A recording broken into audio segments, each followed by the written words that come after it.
Collector sir, जिला शिक्षा अधिकारी मैडम, इस स्कूल के प्राचार्य श्री दीपक हलवे जी,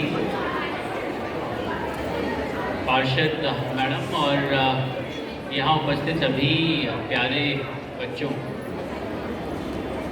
देखिए, मैं बहुत कुछ सोच के नहीं आया हूँ कि आप लोगों से मैं क्या बात करूँगा, क्योंकि अब आपका सत्र दोबारा शुरू हो रहा है। बहुत सारे बच्चे इसमें ऐसे होंगे जिनको मायूसी होगी कि दोबारा स्कूल आना पड़ रहा है, और बहुत सारे बच्चे ऐसे भी होंगे जो शायद उत्साहित होंगे कि दोबारा स्कूल में जाएंगे और कुछ अच्छा सीखेंगे, अपने दोस्तों से मिलेंगे। और कुछ ऐसे भी होंगे जो आने वाली अगली छुट्टियों का इंतज़ार कर रहे होंगे कि दोबारा कब से छुट्टी आए, क्योंकि 1 मई से दोबारा आपकी समर वेकेशंस आने वाली है। देखिए बच्चों, स्कूल का जो महत्व है वो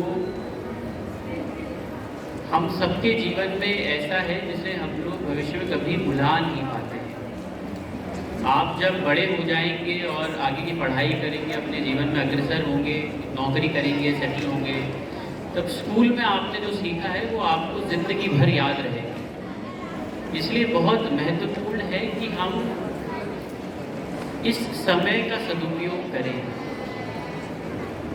मैं कुछ 1-2 बातें जो मैंने मेरे जीवन में स्कूल से सीखी हैं वो आप लोगों के साथ शेयर करना चाहूँगा। देखिए, पहली चीज़ तो ये है कि विद्या जो हम ग्रहण करते हैं उसका मूल उद्देश्य है कि हमारे व्यवहार में, हमारे आचार में विनम्रता आए। कहते भी हैं विद्या ददाति विनयम। अगर हम विद्या ले रहे हैं और हमारे व्यवहार में विनम्रता नहीं है तो कहीं ना कहीं हम जिस प्रकार से विद्या को ग्रहण कर रहे हैं उसका जो तरीका हम लोगों ने आत्मसात किया है वो थोड़ा ठीक नहीं है। तो एक तो ये ज़रूर कोशिश करें कि आपके व्यवहार में विनम्रता रहे। उससे ना सिर्फ आप चीज़ों को अच्छे से सीखेंगे, एक आपकी पर्सनालिटी हमेशा सीखने की जो प्रवृत्ति है वो हमेशा बनी रहेगी। दूसरा, कई बार ऐसा होता है कि हमें समझ नहीं आता कि हम पढ़ रहे हैं, पढ़ना कैसे है। हम सबके पास ब्रेन है, बुद्धि है, मति है, लेकिन उसका उपयोग कैसे करना है वो भी समझना बहुत आवश्यक है। वो शिक्षकों का भी उसमें बहुत रोल है और हमारा स्वयं का भी बहुत रोल है।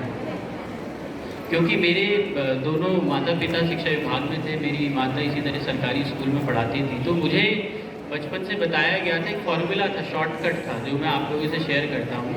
हमारे राजस्थानी में, क्योंकि मैं राजस्थान से आता हूँ, तो वहाँ बोला करते थे कि जब भी आप पढ़ें तो इस चीज़ का ध्यान रखें कि जो प्रक्रिया रहती है वो होती है घो ची पूली।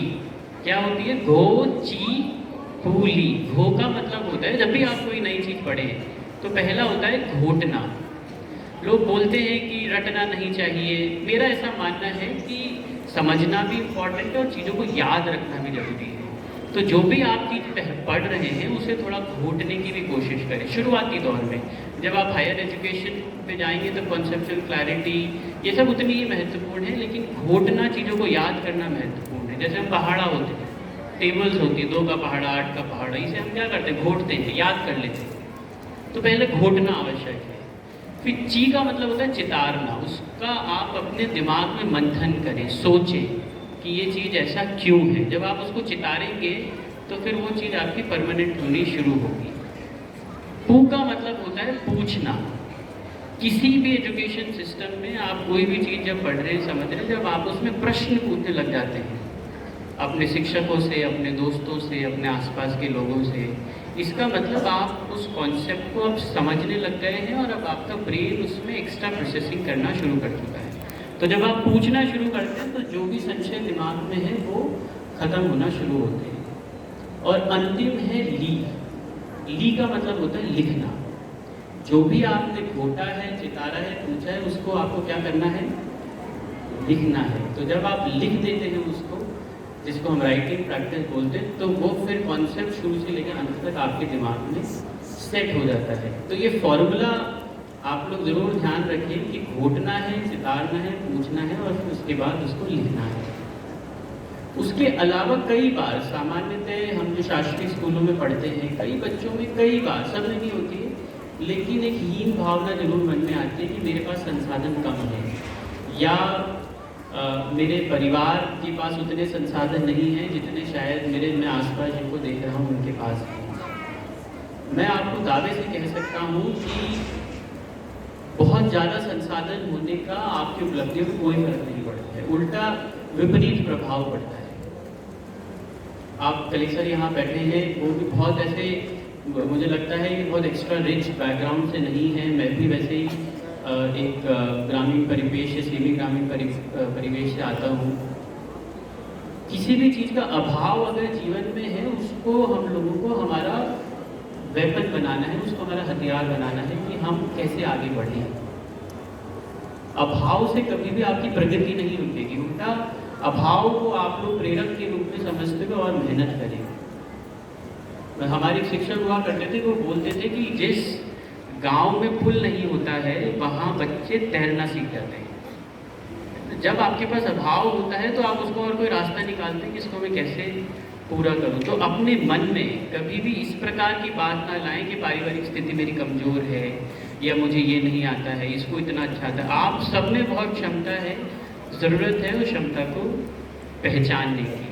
तो कभी भी अपने मन में ये ना सोचें कि फला व्यक्ति मुझसे आगे है या मुझसे ज़्यादा है, मुझसे कम है। जिस दिन आप सोच लेंगे, प्रण कर लेंगे, संकल्प कर लेंगे, उस संकल्प के बाद आप मान के चलिए जो लक्ष्य आप निर्धारित करेंगे, अगर आपने पूरी ईमानदारी से उसके प्रति प्रयास किया तो आप लोग ज़रूर कहीं ना कहीं जीवन में अच्छा ज़रूर करेंगे।